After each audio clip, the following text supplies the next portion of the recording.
Hi, hello, welcome to our channel. Here is our review on the movie Fighter. So first కథ విషయానికొస్తే Shamsher Pathania alias పాటి అంటే హృతిక్ రోషన్ భారత వైమానిక దళంలో స్క్వాడ్రన్ లీడర్, సాహసాలకి వెనుకాడని ఫైటర్ పైలట్. అప్పజెప్పిన బాధ్యతలను నిర్వర్తించే క్రమంలో తనకున్న లిమిట్స్ని, కండిషన్స్ని దాటి మరీ సాహసాలు చేస్తూ ఉంటాడు. ఆ క్రమంలోనే జరిగిన ఒక దుస్సంఘటనకి బాధితుడిగా నిందన మోస్తూ ఉంటాడు. 2 ఏళ్ల తర్వాత మళ్ళీ ఓ ఆపరేషన్ కోసం శ్రీనగర్ వస్తాడు. అక్కడ సీఓ రాకీ అంటే అనిల్ కపూర్ నేతృత్వంలో మిన్ను అలియాస్ మినల్ సింగ్ రాథోడ్ అంటే దీపిక పదుకునే, తాజ్ అంటే కరణ్ సింగ్ గ్రోవర్, బాష్ అక్షయ్ ఓబెరాయ్ వాళ్ళ బృందం రంగంలోకి దిగుతుంది. ఆకాశంలో శత్రువులపై వాళ్ళ పోరాటం ఎలా సాగింది, పార్టీ మళ్ళీ తన నిబంధనలను అతిక్రమించాడా, 2 ఏళ్ల కిందట జరిగిన ఆ సంఘటన ఏమిటి, తనకు ఎదురైన సవాళ్ళని దాటి పార్టీ నిజమైన ఫైటర్ అని ఎలా చాటుకున్నాడు లాంటి విషయాల్ని మనం స్క్రీన్పై చూసి తెలుసుకోవాల్సిందే. ఇక సినిమా ఎలా ఉందంటే, దేశభక్తి నేపథ్యంలో సాగే ఎయిర్ ఫోర్స్ డ్రామా ఇది. దేశ రక్షణ కోసం సరిహద్దుల్లో త్రివిధ దళాలు భూమిపైన, ఆకాశంలోనూ, నీళ్లలోనూ పోరాటం చేస్తూ ఉంటాయి. ఇప్పటి వరకు దేశభక్తి ప్రధానంగా సాగే సినిమాలు ఎక్కువగా భూమిపై పోరాటం నేపథ్యంలో మాత్రమే వచ్చినవి. అప్పుడప్పుడు నావికా దళం, వైమానిక దళం నేపథ్యంలోనూ సినిమాలు వస్తూ ఉంటాయి. అలా మన వాయుసేన చుట్టూ సాగే కథ ఇది. మన వీరులు ఆకాశంలో చేసే సాహస విన్యాసాలు ఎలా ఉంటాయో కళ్ళకు కట్టేలా చూపించే ప్రయత్నం చేశారు. ఇందులో కథ కంటే కూడా డ్రామా, యాక్షన్‌తో కూడిన హంగామానే ఎక్కువ. కశ్మీర్ చుట్టూ సాగే కథ అంటే శత్రుదేశమైన పాకిస్తాను, అక్కడ ఉగ్రవాదులు కలిసి పన్నే పన్నాగాల చుట్టూనే సాగుతూ ఉంటాయి. ఇది కూడా అదే టెంప్లేట్‌లోనే సాగుతుంది. కథపరంగా చూస్తే పెద్ద డిఫరెన్స్ ఏమి కనిపించదు. కానీ ఓ ఫైటర్ పైలట్ పోరాట పటిమ చుట్టూ అల్లిన డ్రామానే ఈ సినిమాకి హైలైట్.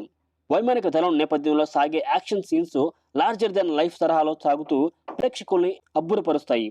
హాలీవుడ్ చిత్రాల్ని తలదన్నే రీతిలో ఆ సీన్స్‌ని డిజైన్ చేయడంలో దర్శకుడు సక్సెస్ అయ్యాడు. వాటికి తోడు దేశభక్తి అంశం కూడా ప్రభావం చూపించడం సినిమాకి బాగా కలిసొచ్చింది. ఫస్ట్ హాఫ్ అంతా కూడా మెయిన్ క్యారెక్టర్స్, కథా ప్రపంచాన్ని పరిచయం చేస్తుంది. ఆకాశంలో పోరాటం చేసే విషయంలో సన్నద్ధత ఎలా ఉంటుంది, దూసుకొస్తున్న శత్రువుల తూటాల్ని ఎదురొడుతూ పైలట్స్ ఆకాశంలో ఎలాంటి సాహసాలు చేస్తుంటారో చూపించారు. ఇక సెకండ్ హాఫ్‌లో కథలోని అసలైన కాన్ఫ్లిక్ట్ ఉంటుంది. పుల్వామా దాడి, ఆ తర్వాత జరిగిన ఇన్సిడెంట్స్ స్ఫూర్తితో సీన్స్‌ని డిజైన్ చేశాడు దర్శకుడు. 2 ఏళ్ల కిందట పార్టీ జీవితంలో జరిగిన సంఘటన, మిన్ను వ్యక్తిగత జీవితం, వాళ్ళ తల్లిదండ్రులు గర్వపడే సందర్భంలో వచ్చే సెంటిమెంట్ సీన్స్ మన మనసుల్ని కదిలిస్తాయి. ఇక క్లైమాక్స్‌లో అయితే కళ్ళు చెదిరే యాక్షన్ ఘట్టాలు చిత్రానికి ప్రధాన ఆకర్షణగా నిలుస్తాయి. ప్రేక్షకుడిని ఆకాశంలోకి తీసుకెళ్లి ఓ సరికొత్త అనుభూతిని పంచుతుంది చిత్రం. ఇక ఆర్టిస్టుల పెర్ఫార్మెన్సెస్ విషయానికొస్తే హృతిక్, దీపిక జోడీ చిత్రానికి మెయిన్ అట్రాక్షన్. వాళ్ళిద్దరూ ఎంతో స్టైలిష్‌గా కనిపించారు. యాక్షన్ సీన్స్‌లో కూడా హృతిక్ తన మార్కుని ప్రదర్శించాడు. కళ్ళతోనూ భావాల్ని పలికిస్తూ చాలా సన్నివేశాల్లో బలమైన ఎమోషన్స్‌ని పండించాడు. ఈ ఒక్కసారికి నన్ను నమ్ము అంటూ సహచరుడి భార్యతో చెప్పే సన్నివేశాలు మనల్ని కదిలిస్తాయి. ఫైటర్ గొడవ చేయడు, యుద్ధం చేస్తాడు అంటూ ఆ పాత్ర స్వభావానికి తగ్గట్లుగా ఎంతో మెచ్యూరిటీతో కనిపిస్తూ నటించాడు హృతిక్. ఇంట్లో వాళ్ళు పెళ్లి చేయాలనుకుంటే తను మాత్రం తన కలలకి రెక్కలు తొడుగుతూ ఎయిర్ ఫోర్స్‌లో చేరిన యువతిగా దీపిక పదుకుని కనిపిస్తుంది. అమ్మాయిలు ఆకాశంలో కూడా సమానం అంటూ ఆమె పాత్ర చాటుతుంది. ఇక సెకండ్ హాఫ్‌లో దీపిక పాత్ర మంచి ఎమోషన్స్‌ని క్యారీ చేస్తుంది. అనిల్ కపూర్ పాత్ర కూడా చిత్రానికి ప్రధాన బలం. ఆయన రాఖీ పాత్రలో ఒదిగిపోయారు.